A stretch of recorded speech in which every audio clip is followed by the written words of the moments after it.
I'm Bill Davis, and on behalf of the entire Office Hours team, I get to say welcome. This is Daily Show 1703. This is the place we answer your tech questions live 7 days a week. So let's get right to our questions. Our reader today is Alexander. Alexander, what do we have in the first slot? Thanks, Bill. First one is from the QR code, David Arsenault in Gaspésie, Quebec, Canada. I'm planning to set up a 10G network in my home centered around my Synology NAS, which requires running cables through several walls. Should I choose Cat 6 or fiber optic for this setup? Creator of this show, Alex Lindsay, is going to help you out. Alex, dive in. I would definitely get fiber. I would definitely put fiber in there. I mean, if you're going to put IP, anything that you're going to run IP at this point, you can get away with, of course, using using copper. But if you run the cost and the time to put this in is much more than the cost of the cables at this point. So, what I'd recommend is running a TAC 12. Just run a TAC 12 wherever you're going to go. Just run a TAC 12. That's 12 things of fire, 12 pieces of glass going through there, and then you'll never have to do it again. There's not going to be a time in your lifetime where you need more than 12, as long as they're not broken. As long as they don't get cut, you're going to be okay. The other thing I would think about is, as you start to do this, depending on how much work it is, there's a temptation to pull cable through. But if you can, and again, sometimes this isn't practical, conduit is your friend. So building something that's got conduit in it, that you're building channels that get from one place to the other. If you're going to rip up holes and do things, getting conduit in there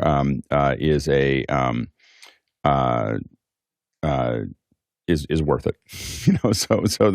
That way now, anytime you want to run something, it's much easier to run. You're not trying to go through things anymore.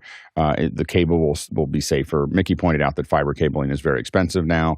But it's very inexpensive now, but the hardware is considerably more expensive, and that is true. But it also means that you can put any kind of hardware on either end. So I think that you could also just pull both. You could take a Cat 8 or whatever, Cat 7, Cat 8. I probably wouldn't do Cat 6 at this point, but you could do pull Cat through it, and then just pull the fiber with it. Now you have something that is just copper if you need it, but you also have because again, if you put those together. And you pull them through. Pulling cable is just such a pain in the neck, and so it just whatever you want to bundle to be, whatever it is, just get it all through one time. And again, conduit is really, when people ask me like, we're building a building, what should we do? And the first thing we say is pull fiber to every room, and they're like, well, we don't know, we don't think we're going to use that classroom for a broadcast area. I'm like, still. Humor me.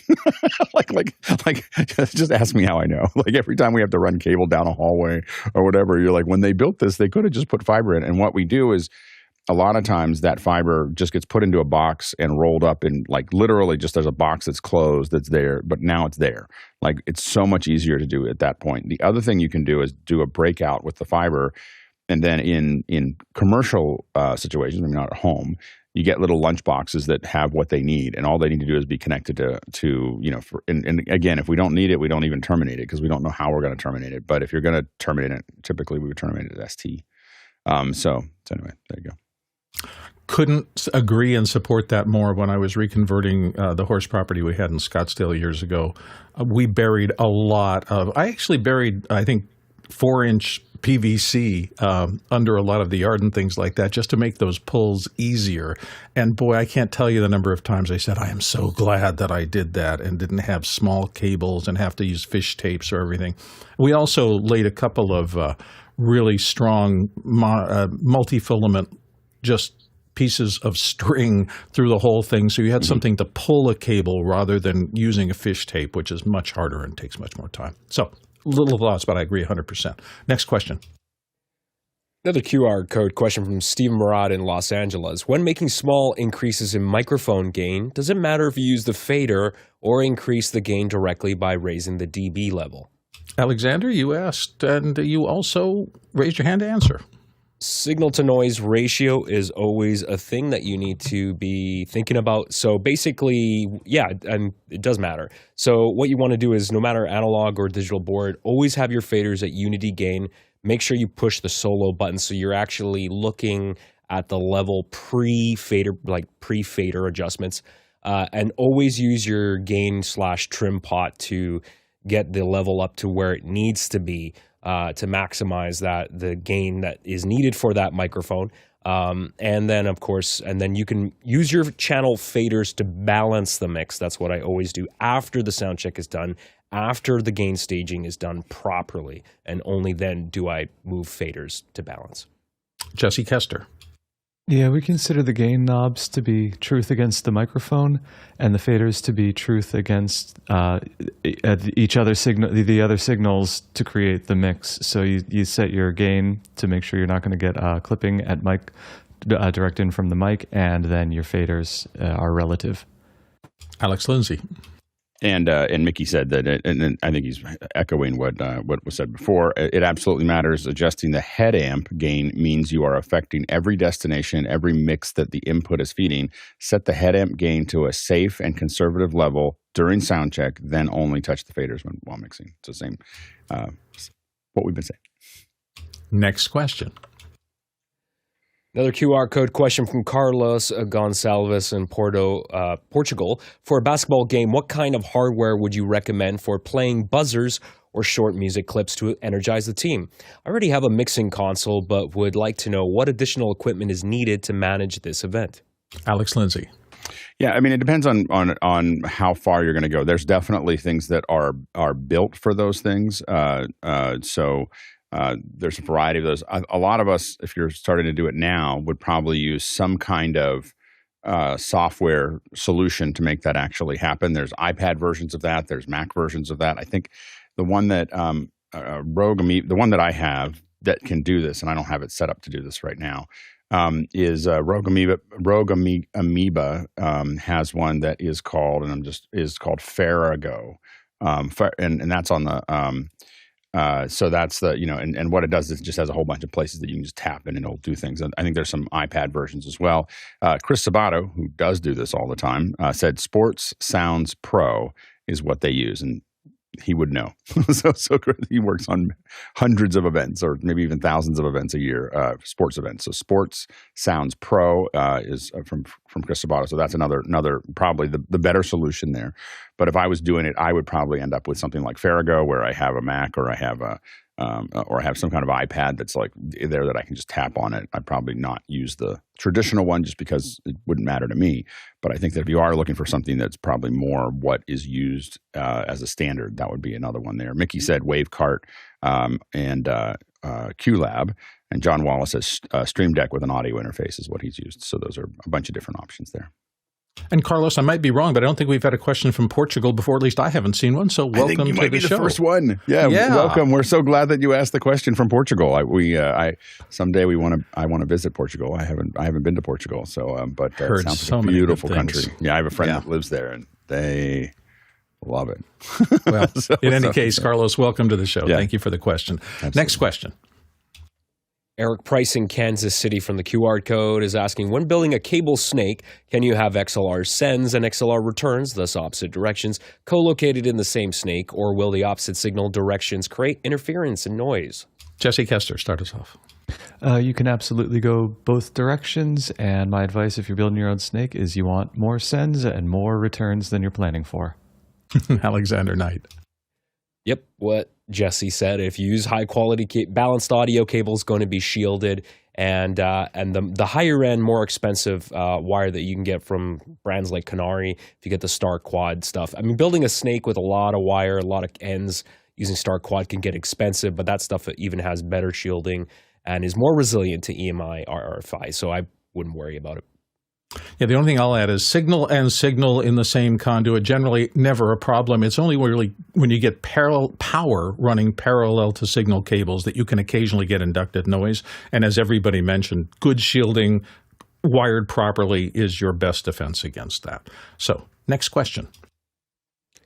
Chuck Hodges in Tuolumne, California from the QR code. What happened to the shirts? I went to buy one Saturday night and the page said they weren't for sale and the campaign was over. Wasn't it advertised to sell until the 20th?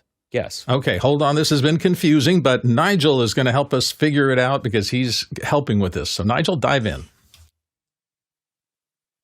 Whoops, Yeah, you're muted. thank you so much for that. Sorry about that. A problem with my button pressing. Yes, I'm afraid that's my fault. Something got slightly lost in translation between dates and the number of days we had to sell. And we have reopened the sale. It will go on until Sunday. I'm always amazed at everybody who waits till the last minute to buy something. But Alex pointed out we'd probably get 10+%. And we've had 10+% extra since we reopened it. So if you don't order by end of show Sunday, you are going to miss out. So please get your orders in now. So consider this like the Kmart blue light special. The light is flashing. It will go off. If you want a T-shirt, do not delay. Hop in. And Alex, what are your notes? And right now, these are very important to us. The shirts do help support the show as well as being cool shirts, and these will be the only time these shirts are designed this way. So these are the first shirts. I'm getting a couple different. I'm the one that put it off too. So I was like, I went to order it and it wasn't there, and I was like, and Nigel was like, it's closed. I was like, oh no, I didn't get my own shirts. So anyway, I'm gonna be getting a couple different sizes because I don't know where I'll be over the time, but I know that this is the one time we're going to do these ones. So anyway, everyone will know that you had the first shirt because it's going to be the power up shirt. So hopefully people jump onto that and get it. It does help us there's a lot of cost to keeping this running. It makes it all possible. So thanks so much. Absolute definition of a limited edition. I have ordered mine and I'm glad I did. Next question. Ryan Reiteman in Chicago, Illinois is asking, I recorded a 45-minute in-person presentation on my iPhone at 4K 60. It's 25 gigabytes. Is there a way to make or get a smaller version on device without having to upload it? Jesse Kester, start us off. That's a lot of pixels to push on an iPhone. I would really, really consider getting that thing off the mobile device and onto a laptop or desktop to do the processing on something like that. Alex? Yeah, you can move it using USB-C and a fast hard drive. You can plug it in if you have an iPhone 15 or higher. So if you have an iPhone 14, it's going to be hard or below. But if you have an iPhone 15 or higher and you have USB-C, of course, you can transfer that file. So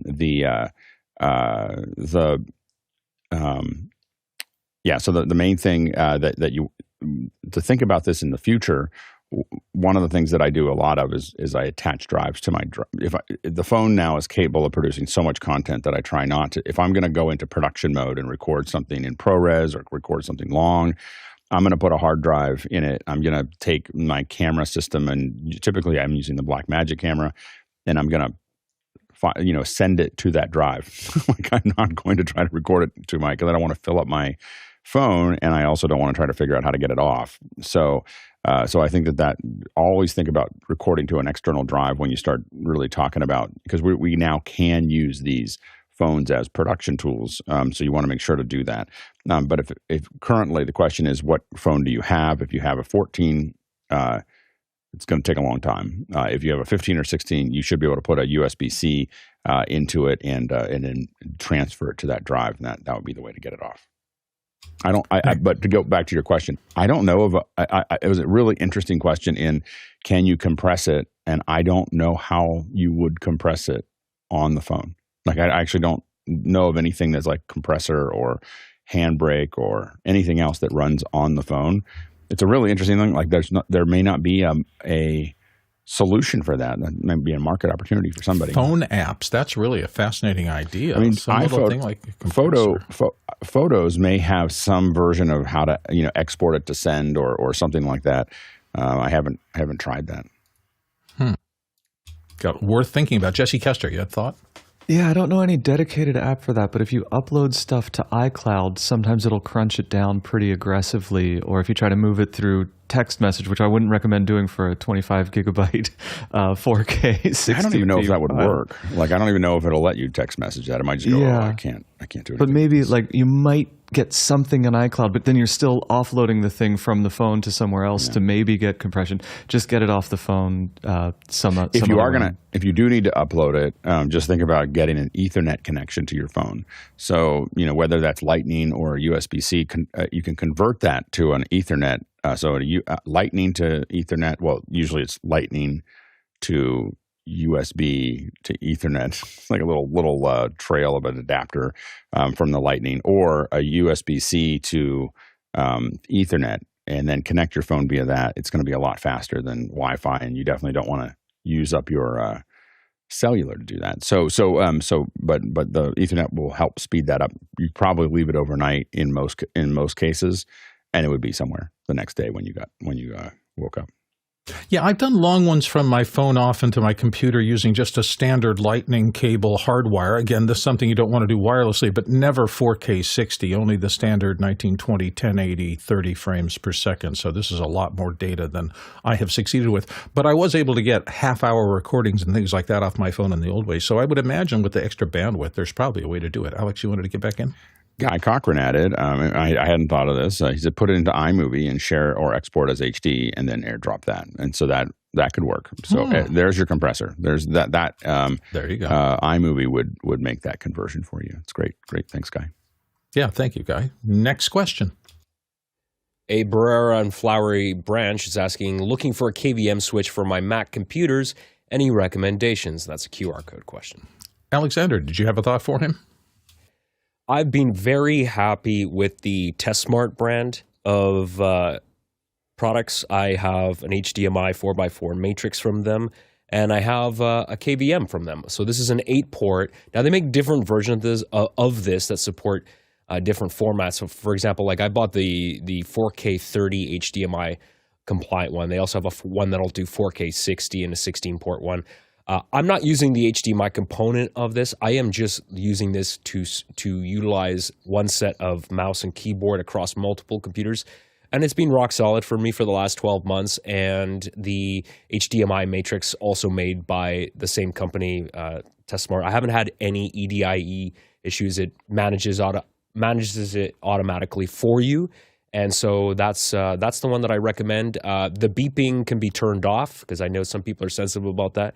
And it comes with a remote control. You can connect it to your network as well, so it will accept TCP/IP commands for switching. There's also RS-232 on the back as well, and it is completely rack mountable, and you got the buttons on the front there. So all around, very good. Alex. Yeah, I think I don't have a specific one. It depends on how many. Like when you say KVM, what do you want to do? Is it primarily a monitor switch? For me, it's just keyboard switches. I don't use the monitor part of it. The other thing is, do you want to have any kind of remote control? Does it need to be connected to an Ethernet? Does it need to be connected to RS-232? Does it need to be connected? Do you want to be able to have external control over that KVM? The other things to think about are, where are the buttons? Like, do you need individual buttons? Like, one of the things that is important to me is that the buttons for each control location has to be on the front. They can't be on the top, they can't be on the side, and they can't be like, I'm going to keep pushing until I get to the one that I want. These are all options that you see when you look at KVMs. So look at that. Also look at resolution: 4K 30, 4K 60, 1080p. What do you need there? So those are some things to think about, more than just what should you buy. Those are the options that are available to these, and you just want to think through those and think obviously about your budget as well. The one that I have is 8 channels. Again, I don't use the video, and it costs about $110. So it's not a particularly expensive one, but it did make a noise. I was able to turn the beeping off, but it did require me to open the chassis and rip the PZO out, and then the beeping it didn't make any more noise after that. So, next question. Ben Bedward in New Glarus, Wisconsin is asking, I am updating my 3-year-old Ubiquity Dream Machine router to a rack mount Dream Machine Pro. I wanted to know if I could use my 3-year-old unit at my church for NDI and Dante, the live streaming Sunday services. Thoughts, recommendations? Alex Lindsay, help out. Yeah, I mean, Mickey said, I would not lay that headache on them. Avoid Unify for AV over IP at all costs. I think definitely in the older ones, there were a lot of issues related to that. So I don't think that I would necessarily, I think I would agree with Mickey that may not be the right solution. Especially, I think the newer ones, the pros, I think I've been told are better with that type of thing. But I wouldn't probably use the old one. The old ones definitely had a lot of problems with AV, any kind of AV over IP. Next question. Andy Kokendorfer in Vieira, Florida. Have you come across any useful Black Friday deals on Amazon? Thanks. Ooh, Big topic. Nigel, have you found anything that excites your wallet?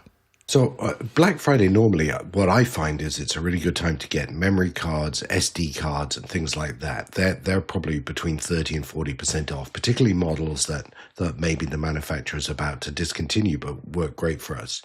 The best deals I've also found actually are not on Amazon.com. Ripple Training has, I think, a 45% off sunglasses. I'm seeing good things on other places. Omniscope's got 30% off. So if you've been waiting to do that, this is a good time to do that. But mostly what I wish Amazon would do is look in my wish list and discount all of that 50%. But it doesn't seem to work that way. Although it does sometimes appear that they're looking at whatever I've got on hold, and I'm getting an occasional message based on that. So I'm sure they're scraping the data and know what you have on the wish list for yourself. I will say one thing. I'm not seeing a lot of Black Friday stuff, but they tried to brand Cyber Monday, the 4 days or 3 days after Black Friday, as digital.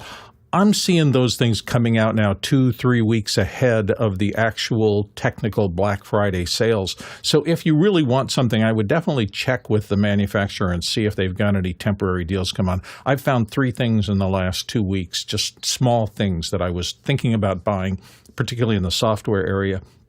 And sure enough, they were down to their Black Friday prices already. So don't hold off and try to do it all on Friday. Just my 2 cents. Next question.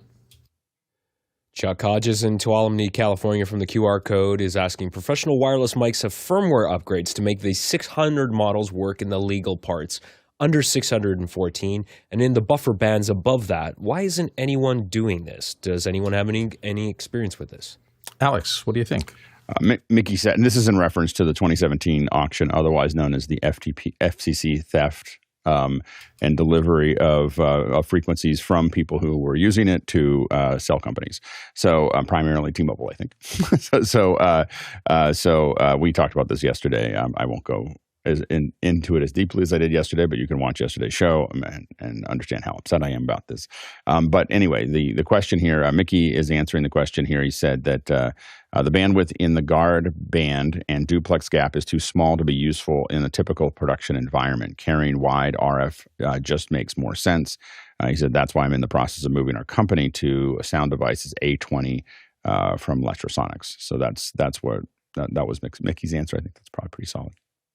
Yeah, having come out of radio and listening to those engineers in the early part of my career, that whole process of what is the center frequency, what are the guard bands, what are being used for subcarriers and things like that, and even pieces of data like the subtitles and things like that are sometimes glomped onto that. There's a lot of stuff going on that you don't know about that makes bandwidth go away real fast. So it's a mess, and I agree 100% with what Alex said about going back and listening to the show yesterday, because there was a lot of wisdom there. This was not good for all of us who need to use wireless professionally in our lives, and a lot of people got left with stuff they can't use anymore. And the reason I brought it up is that it'll happen again. Like it's going to happen again. And we just need to be ready to produce a lot of resistance. I think we didn't produce enough resistance to it when it happened. We could have, I could have, other people could have. I don't think everyone was paying as close of attention to it. And we just need to make sure that, we make it painful for someone to do that again, because it was theft. Anyway. Next question. Jeff Veely in Henderson is asking, with 2 ISPs for redundancy and auto switch failover, what are the benefits of using hardware like the TP-Link ER605 V2 versus Speedify, use case live streaming? Alex, what do you think? So the difference is that one is bonding and the other one is doing a failover. When you add bonding, you typically get a lot more jitter. So you get, you're basically adding up the jitter to it. And so things like WebRTC oftentimes don't work as well in a bonding environment. So that's the challenge. I wouldn't probably use hardware like TP-Link. I probably wouldn't. I have some TP-Link stuff. I probably wouldn't buy it again. It's pretty. I've not had a great experience in that environment. But when it comes to something that can fail over, whether that's a variety of different routers or switchers, a lot of them have 2 WANs. And Jeff Veely said he has Speedify set to failover mode, not bonding. So if you do it in failover mode, that might be a different environment, but you have to, it's how is it going to fail over? Most of us prefer to have when we're doing live streaming, we prefer to have, instead of doing failover, or we oftentimes have two encoders, and those encoders sit on different networks, and those go to different ISPs, and then those go back as a primary and a backup, and that's our preferred, so that there's no crossover, and then we allow the player to do the crossover, because if we it depends on your hardware devices. A lot of the higher end hardware devices that we use have what's called output locking, which means that one encoder is looking at the other encoder, and they're generating the frames at the same time, based on a clock. And so that means that if you're streaming to something like YouTube or Akamai, the player will just seamlessly go from one to the other if it needs to, because it's getting all the frames at the same time. If you don't have them output locked, you'll see a little bit of a stall before they get to the other one. It's not a huge deal, but it can happen there. So those are the things that we prefer to have, a completely two separate pipelines into the cloud, and let the player figure out which one it should be looking at, because it's usually more seamless than any kind of fallover. Again, we have bonded. We use live views. We use a lot of other things to bond signals, and in those cases, if you add some buffer to it, you're going to be able to take advantage of that bonding, and it can be very robust. So the bonding, it's not that you wouldn't use it for live streaming, but I definitely don't use anything that's bonding with real-time communication like WebRTC or Zoom or other things like that. And I should just mention very quickly, if you're a member, if you've been through the Makana back end, you can vote on these questions. And on days like today, when we have a lot of questions and a lot of activity, your votes do count. Whatever is voted up the highest gets talked about more at length and we get to sooner. So if you would like to take the next step, if you're new to Office Hours and become a voting member, essentially, of this, you are absolutely free to do that. Just go to officehours.global and follow the breadcrumbs you'll find there to sign up, and you can vote. Let's get to our next question. Paul Valhus in Austin, Texas. How do you clean an LG 43-inch quad screen, or any screen for that matter? I have some microfiber cloths, but I'm reluctant to spray anything on my screens. What's screen cleaning 101? Alexander Knight, dive us into this. Yeah, so there's nothing wrong with using microfiber cloths, and you definitely don't want to use anything with a solvent. Don't use Windex, please, because the ammonia is horrible. But you're going to want to use, now, a lot of cleaning solutions for screens have a little bit of alcohol and distilled water. There's a ratio there. You could probably make your own. I buy pre-made stuff from, I'm trying to remember the brand. It's an orange bottle. Everyone here uses it. Whoosh or something like that. And use a good quality microfiber cloth that's edgeless. Stuff that has an edge, you got to be careful, because sometimes the edge will scratch stuff. So an edgeless microfiber cloth is usually what I would recommend. I spray the cloth directly, not on the screen, and that seems to work very well for me. Yeah, that's actually reflecting. Mickey in the chat has said, don't spray the display, spray the microfiber cloth, dampen a microfiber cloth with water, wipe down the display, use a circular motion, then use another dry microfiber cloth to finish it off. As people have mentioned here a lot, many of these screens are coated with a very thin coating in terms of anti-reflection or other qualities that they need to put on the screen. So you don't want to damage that top layer coating. So be gentle, be careful. And I kind of agree. If you don't know what you're doing in terms of building your own solutions, there are plenty of very inexpensive certified cleaning products out there for computer screens that'll make it safe, and they last forever. Or they last for a long time. Next question. Marielle Jushamiera from Wablo, and the QR code is asking, when preparing for Degree Absolute, how would you position the cameras and the lights, China balls to greatest effect? This question is not about a graduation from uni. I think we saw that once before and talked about it before the show. Jesse Kester, dive in. So when we're thinking about best practices with China balls and camera position, we're just thinking about the China balls being on the other side of the model. And I'm going to give you a couple examples if that's okay.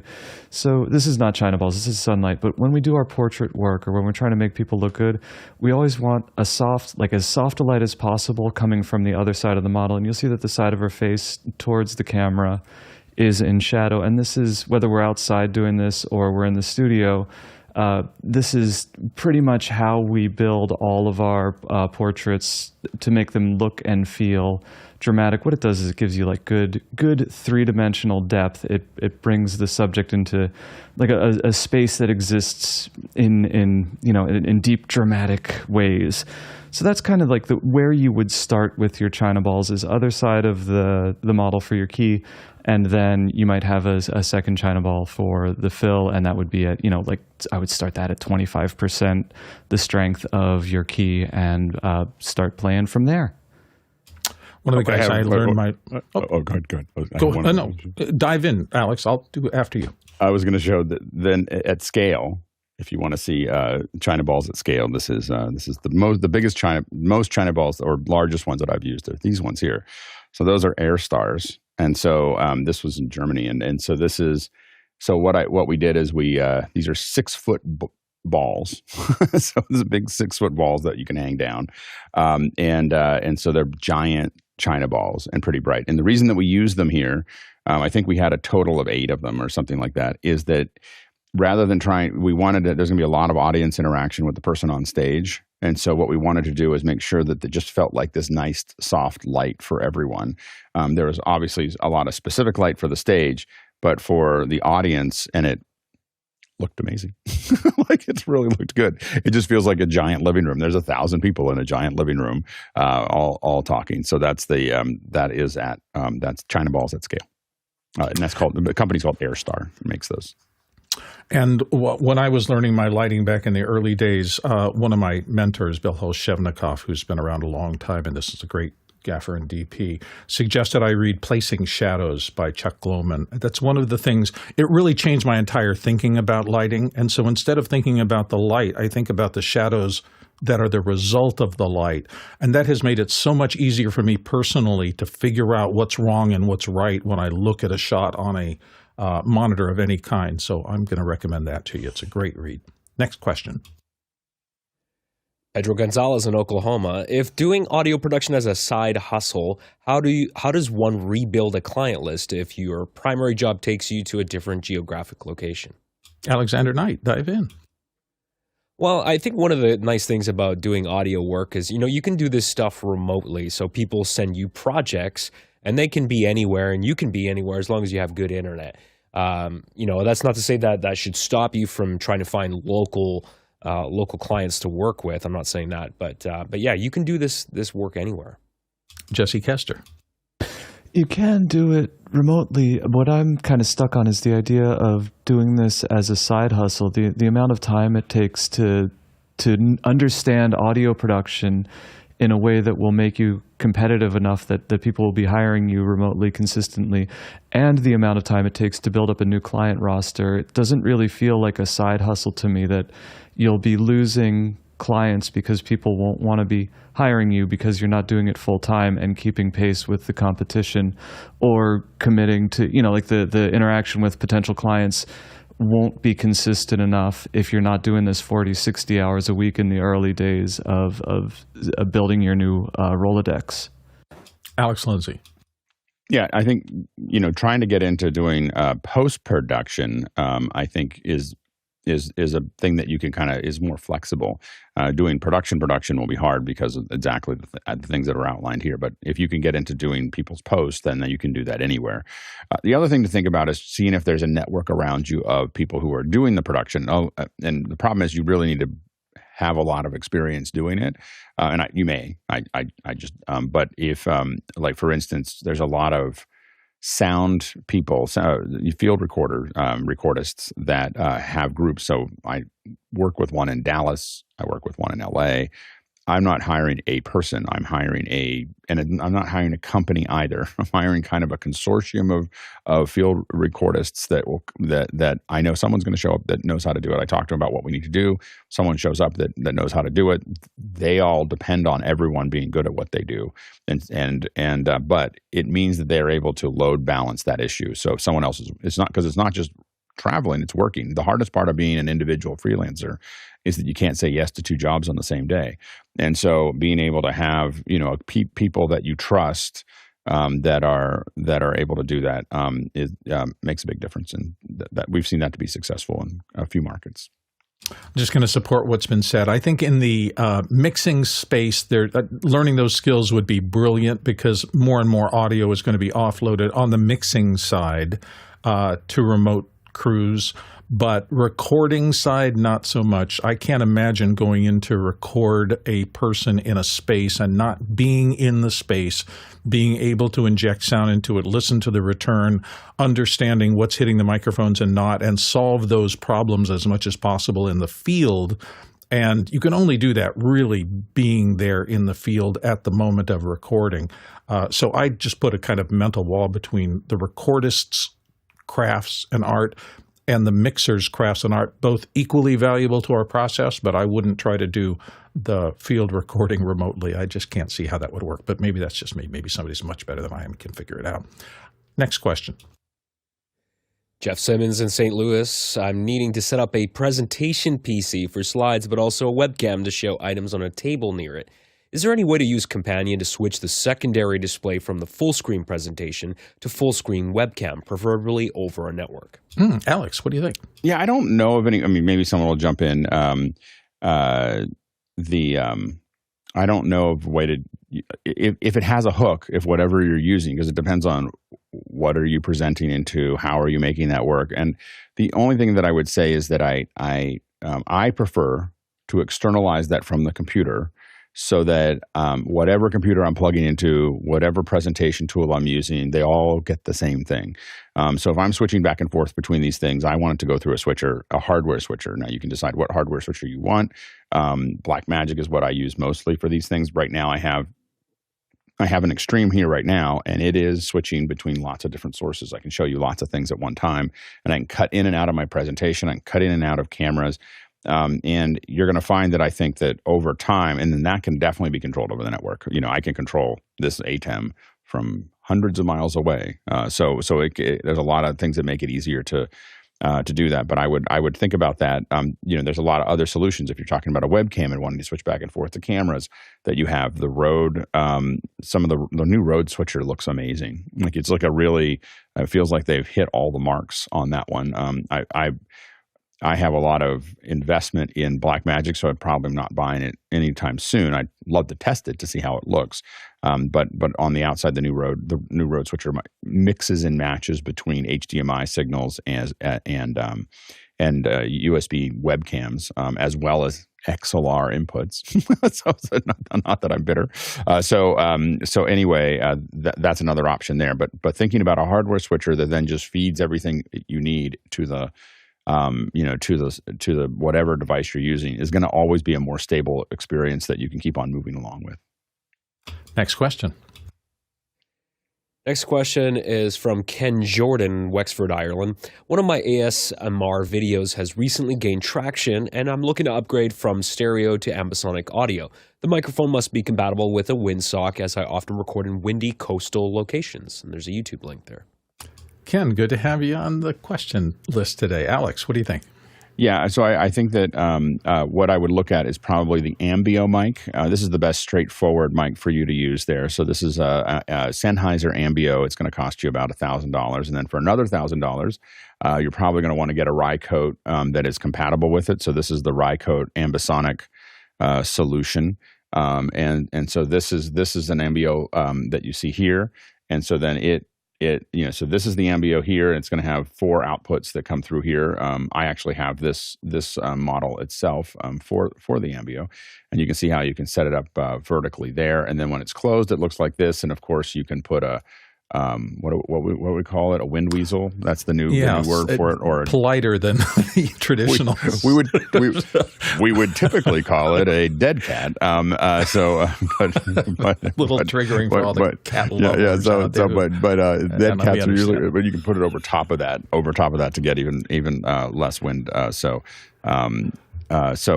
And Mickey says that I would probably move to perfecting stereo or binaural first before thinking about ambisonics. But if you're looking for an ambisonic mic, that's what's there. One of the things I'm experimenting with, I've got a MixPre 10 coming. I'm testing it. Sound Devices was kind enough to lend one to me. And I'm going to be taking my ambisonic mic, feeding it into the MixPre, and I can send the binaural mix down from the mix pre into my phone, so that when I'm doing spatial video, I can get some at least binaural out. So we're going to see how that sounds. See if it makes any difference. We'll let you know as we get a little further along. And I'm imagining you're spending some serious money into this system. ASMR is fascinating, that autonomous meridian response system. Get that little thing that comes up your back and is a feeling and makes you shiver. People just chase that, and it's a fascinating thing to me that they love that thing. But there are all sorts of YouTube channels that are dedicated to making that possible. So I would think that this kind of an investment, if you're serious about going in there to keep the noise floor as low as possible, because you're going to be recording very, very, very quiet signals, whispering generically in a outdoor situation, that's a pretty tough row to hoe. So I think you're going to be doing some investment there to get it right. Next question. Douglas Carmichael is asking, what application would you recommend for personalizing the notch on a MacBook Pro? Has anyone had experience with NotchNook? We had a good discussion of this pre-show with the group here. Nigel, what were your feelings? Yeah, so I don't have any experience with NotchNook, but I am generally very sensitive now to installing things on Macs and iPhones that use a capability I don't know Apple's going to have in the next release of the product. And I think the notch and the nook and the window and stuff, I think they'll be around for a while, but I'd be very sensitive about putting them in my workflows. And as we were joking about before the start of the show, whenever anybody suggests I do anything that is not a standard app or requires me to go into Terminal and type in a sentence I don't know what it means, I tend to avoid it because it's quite tough to recover if you need to and fix your Mac or your phone after you've done it and it goes wrong. Yeah, I'm going to support that thought. The Nook, the little notch at the top, is actually incredibly intelligent. Every time I see it grow gently to accommodate some new function in the software that writes to it correctly, I realize there's a lot of intelligence as to its behavior down there. It's not as simple as there's a window and we put content in it. So I would be a little bit leery about messing with it just in case some app needs it to work as designed by Apple. My 2 cents. Next question. Tommy Shanson, St. Paul, Minnesota. What is the easiest way to strip the audio off an MP4 for someone with a limited skill set? Jesse Kester. You could do this in Adobe Audition, but it's a really roundabout way that you'd have to go do it. We settled in on using compressor, where you drag the file into the add file window, and then you pull the audio format that you want the new file to be in. This does not actually strip the audio out of that original file that you're talking about. What this does is it takes that audio and it builds a new file based on that. So it's not really kind of unpacking a video file and pulling files out of it. It's more like playing it back and recording it on an audio recorder with no or minimal generational quality loss. Alex Lindsay. Yeah, Mickey said use VLC or Shutter Encoder. Ken Jordan said choose file and upload your MP4 to zamzar.com. Select MP3 as your output format and convert now, and downloading the resulting audio file. You can do that. Also, I believe that QuickTime will do it. If you open it up in QuickTime, if you're on a Mac, you can open it up in QuickTime, and QuickTime will do that. Other things that will do it are Handbrake. And if you really want to get geeky, FFmpeg. Handbrake is basically a graphical interface for FFmpeg. So you can, and that I believe will work on a lot of different things as well. Next question. From the QR code, Chuck Hodges in Tuolumne, California. What NAS will sync properly to our tape backup and to cloud service and offsite system with minimal overview and overhead? Is there one that is included with the cost of the cloud backup and restore system? Process over 25 terabytes each day to these systems with Fuji. Alex Lindsay. I don't know of anything that's going to sync with all of those things well. They're very, I think that tape, I don't know if I would be trying to sync tape backup with a NAS, so I think you have to decide what's going on to the tape backup. I mean, what's going on to the NAS, and the NAS may be there, but I don't know if I would try to sync those all together. I think that would be a very difficult thing to make work well. You'd probably spend a lot of time on it and just wish syncing the NAS and the cloud is one thing. Syncing the tape to that is a whole nother problem. Next question. All Vahu's in Austin, Texas. DaVinci Resolve 19 has just been released with a bunch of new features and, of course, AI. What impresses you the most? I think that's 19.1. Now with AI, Jesse Kester. We haven't had enough time to get into the newest release in a very deep and meaningful way, but we can take a look at what's new, and I can talk a little bit as I scroll through about what we've been noticing over the last couple of months with DaVinci Resolve. And right here at the top of what they're talking about on the press release is exactly what we've noticed. The cloud editing has gone through the roof. Like the efficiency and the simple implementation of all their cloud editing tools is just kind of making our heads spin, because we load files onto we start projects on our cloud files, and without even realizing it, it has built proxies, uploaded them, and anybody can access them and edit anything in our cloud projects remotely. But it'll take a little bit more time for us to kind of get in under the hood and really get into some of the text-based editing, the AI speech-to-text, which they had in subtitle format, but it seems like they're kind of expanding that and building on what they've already implemented fairly well to begin with. There's one, I'm going to scroll until we get there, or maybe we won't get there quite yet. The one thing that has me a little bit worried is ding, ding, ding, ding, ding. We'll skip it at the bottom. They really, and it's pretty subtle too. It's licenses are now available for rent for DaVinci Resolve, which could be indicative of them moving in a direction that I don't think anybody wants Resolve to move in, as long as it's an option, like a B tier option that they bury on their website, and not the A or only option. I think we're good. Yeah, Alex. Yeah, I don't think that that's going to happen, because I think that Grant really doesn't like. So he's talked about it a lot, how much he doesn't like subscription. I think that the rentals are really around people being able to flex and be able to do it. I think that renting is kind of crazy, because it's only $300 to have the whole studio. But I think that maybe it makes sense if someone needs a whole bunch of it. I'm sure someone talked them into the idea that, hey, someone needs 30 licenses for a week. They don't want to buy them all, kind of thing. So, but the new, some of the new stuff, 19.2 did come out, and there's a lot of updates around spatial, as well as around, getting ready for, you can see them setting the foundation for the new camera. So the new 180 camera is the thing that's coming out. So 19.2 came out last week. I think this is what Paul's referring to, not over 19.1 has been around for a while. 19.2 I think is brand new, and so there's some of the viewability and processing for ambisonic binaural viewing of how 3D space works. Those are the things that I'm the most interested in that have come out in the last couple versions. Next question. Zach Stahlsmith in Chautauqua, New York. I have a recording that was done with a shotgun mic, so there is some echo. What is a good way to clean this audio up? Alexander Nightco, start with us. Alexander.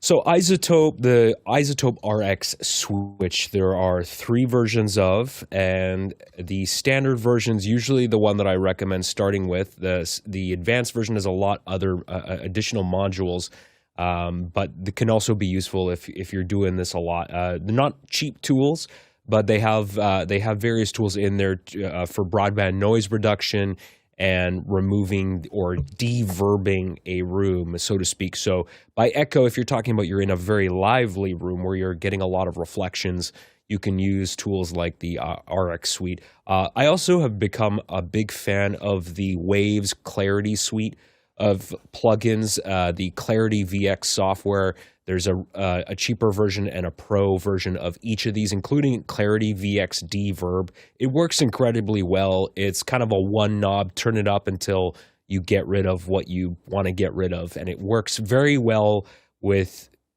it's imperceptible. There's just I've used this even outdoors with getting rid of or minimizing some of the traffic noise. You don't get a lot of artifacts unless you really push it super aggressively, but it's been working very, very well for me. Alex. I generally just use RX the way Alex is talking about it. One that I've used in the past for things that RX couldn't solve, and I haven't needed it for a couple of years, but when we really had issues, the one that we used is called Synaptic Unveil, And this is, and I just don't know how modern it is or whether they're still making it or whatever, but you can download a free trial. But this has saved me a lot. so it's I've had ones where I had a situation where I was in a pretty roomy room, a pretty live room, and the person's mic didn't work, and we had to pull their voice from the other lav that was sitting across from the person and then make it listenable. And the only thing that worked was Unveil to be able to actually make that actually happen. Mickey said Synaptic Unveil as well as Ascentize DX Revive. So those are some other ones to look at as well. And just because I love shotguns in the right case and used right, it doesn't necessarily mean that because it's a shotgun you're going to get echo. It's probably that lobe on the back of most hypercardioids and long shotguns that was pointed at something that was reflective. So if you hear that in the field, and you should always monitor all your sound in the field, point that back lobe at something else and maybe all that echo will go away. Next question. Alex 4D Golder in London, UK. What do you think of Final Cut Pro 11's Magic Mask feature? Nigel, dive in. Yeah, so actually I was playing at the Magic Mask feature at the Final Cut Pro Summit, and Apple announced it. We were in the developer center for that, and then really half the summit was people finding interesting and incredible ways to use it. And actually some of the best ways to use it was really to combine it with other masks and with other systems. I would tell you it works very well. It's very good, but it's not professional rotoscoping, I think, that you're going to use in a movie. But for general videos, for general stuff that we do every day, it's really the fastest way to do it. Again, it doesn't replace green screens. It probably won't be used in motion pictures. But for non-TV or broadcast videos, it's a great way to pick up a quick mask and do some incredible things with your video footage. Alex Lindsay. Exactly. I think that when you're trying to do color correction, when you want to do some kind of quick effect, when you're, things that don't need to be film res, I think that's going to be great. And then that's all you can really expect. I don't think you should be expecting every hair out of it, and every little detail there. But I think that I've only done some cursatory stuff. I'm hoping to put some more up soon or do some more tests soon. But so far, I felt like, if I wanted to have a quick effect that was fun for social or fun to do something there, this would work great. If I wanted to do real work, I might still have to go back in and do some stuff by hand. And it's interesting to me because now that they've built it, they're going to continue to refine it. So it's interesting to me in terms of vision and 3D and everything. Now that they've got the code for it, maybe that will end up being part of the algorithm for some sort of keying in 3D and stuff like that. So it's hard to say where it's going to go, but we didn't have it before. We have it now. Next question. Alex Veely or Jeff Veely in Henderson is asking, I'm ditching my ISP's provided router. What gear should I buy to replace the functionality, considering live streaming as the main job? I already have a Netgear GS308EP switch connecting to ISPs. And one thing I would say is that let's go ahead and read the second one too, because they're both almost identical. Okay. Yeah, the next one down is the same. From Tommy kind of Shantz question. in St. Paul, Minnesota. What upgrade would be worth switching out my supplied ATT C2100T router? Okay, we had some hands raised we on lost that. our hands. Yeah, I didn't mean for us to go forward, but I did kind of confuse the folks on the back end. Yeah, I'm looking there. Whoever raised your hands, raise them again. Yeah. So what I would say is I use someone else can raise their hand too if they had it. I think Jesse might have Alex had a plan there. So right I'm using a surfboard. So I have a surfboard there. I'm looking at, because I'm putting some other Ubiquity stuff in, I'm looking at the Ubiquity one so that it's all on my iPhone, so that I can see everything that's going on and monitor it from there. So I'm considering that, kind of going down that path. But I think that the surfboard has worked really well. You have to decide on those routers how fast you want it to go. The current surfboard that I have is limited to 1 gig, and so you maybe want to look for a 2.5 gig modem to make that happen. But as long as I think it's DOCSIS 3.1 or 3.2, should work with all of those, and it'll say when you're trying to buy them, what services that they're compatible with. I would highly recommend getting rid of your built-in router. They're charging you $3 a month or something. They're making good money on this. I mean, this is over time, and this is just a scam. And in addition to that, I don't know what AT&T does. Comcast has this thing where they're basically using your internet connection to provide Wi-Fi to everyone else that comes by that's using Comcast. And I just think that that's a horrible idea. Like I'm not okay with other people commingling data on my modem. So I immediately get rid of those when I get a service. Next question. From the QR code, Chester Sweeney in Las Vegas, Nevada. Will the Shokz Swim work well at the beach? I think he's concerned about ocean salt water. Okay, I raised my hand on this actually, even though I'm hosting, because I have some direct experience just from the last month. I joined a club that has Olympics pools in it. And so I've been swimming for the first time in about 15 years. And I thought, wouldn't it be great to listen to the audiobooks I listen to and listen to music while I'm swimming? That'd be great. It'd take my mind off of all that hard work of crawling up and down the pool all day long. I have not found one of them that I've been happy with yet. I've gone through 3 different bone conduction headsets and a waterproof regular in-ear monitor. For me, they've all failed miserably. And the problem is if you're actively swimming rather than just in a wet environment and you want the simple protection, getting them into the ear canal, I've used various ear tips. I've also used a band around them that is being sold by somebody. It's kind of a Velcro to try to provide some isolation. In every case, and I tend to breathe every 4 strokes, I've never gone through 2 cycles of swimming without it loosening up to the point where I couldn't hear the content I was trying to listen to before. So I have had very mediocre results with all of these. Now, your ears may be conformed differently. You may have different kinds of headsets, and it may work beautifully for you. That is my anecdotal evidence from the past 1 month of trying to listen to something critically while I'm in the water. Alex, dive in. I'm not trying to listen to it critically. But I hear that. for listening to music, I mean, it's not going to be the same. One thing that's important, and I'm sure Bill's already done this, is that they need to be MP3s. They can't be Bluetooth. Yes. So in my pool, I started with Bluetooth, and of course you lose every time your head goes underwater. You lose. It only took one time to realize that doesn't work. That's not going to work. So you need it to be an MP3. So then you kind of end up with the same playlist of whatever you're going to put onto it because it's going to go in whatever order it's going to go. It came with earplugs that I use, so I put little earplugs into my ears so that it kind of isolates the sound out of it. I haven't had it loosen up for me, at least, while I'm swimming, so I don't have that problem. And of course, it changes in value. There's in the iPhone app that runs the Shokz Swim, there is there's an EQ for underwater, or for water, that you have to turn on. Otherwise, it will really not be listenable. So you have to do that. But it does sound a little odd when it's above water. And so it's just going to go up and down. I find that for me, I can just put my playlist on and just swim and listen to it. And when I get to the end of the playlist, which is about 35 minutes or 40 minutes, I'm done. And so when I come back around, I find that that has worked. The Shokz have worked well for me. But again, I haven't had any issue with them coming off or anything else, but I blocked my ears to do that.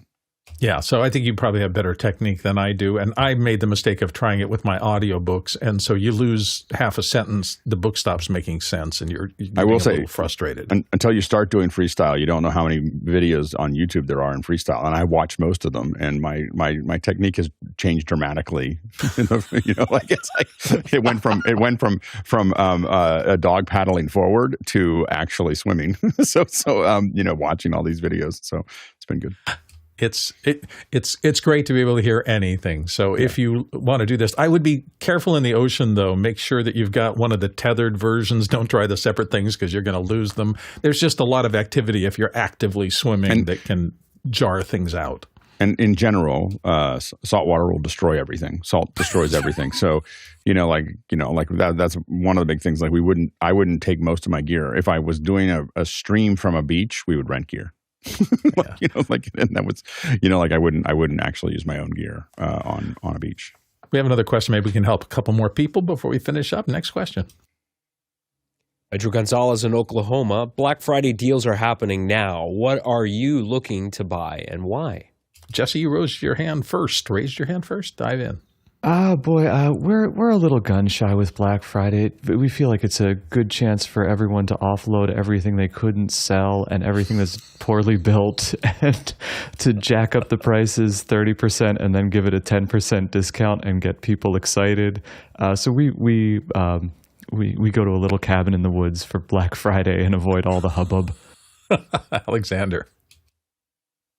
Yeah, I'm looking for new monitors, and they've been on my list for a long time. I don't know if they're on sale, but the Asus ProArt monitors, the 1080p 23-inch and the 4K 27 inches. The problem that I'm dealing with is where to put stuff and monitor arms, because I really want like a 6-monitor like hex monitor arm thing, but it doesn't work because there's the center post and my camera is right in front of me and it would be in the way. So I might have to get individual monitor arms. So I'm just trying to figure out where am I going to put all these monitor arms.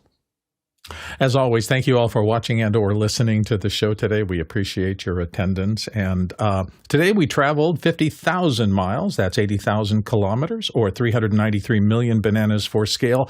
If you missed it during the show, the T-shirts are still on sale. So anything you heard about them being stopped, it's not quite yet. So if you'd like a first edition unique office hours T-shirt, you just have a short period of time to dive in to do that.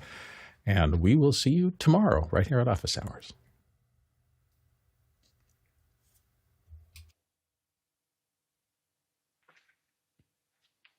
I don't know. I'm probably going to buy a couple things. You're gonna let the credit card out of the wallet and dive in.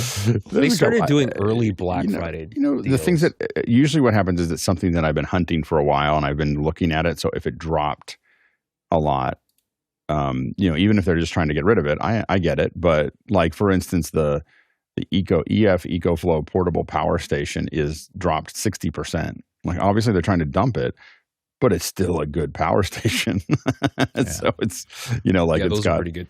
The reason I tried out so many of those underwater headphones is because most of them did their Black Friday things a week and a half ago. So the last 4 days I've tried 3 different underwater headphones, and none of them. Some very good deals on kettles if you need a new kettle for your tea. I use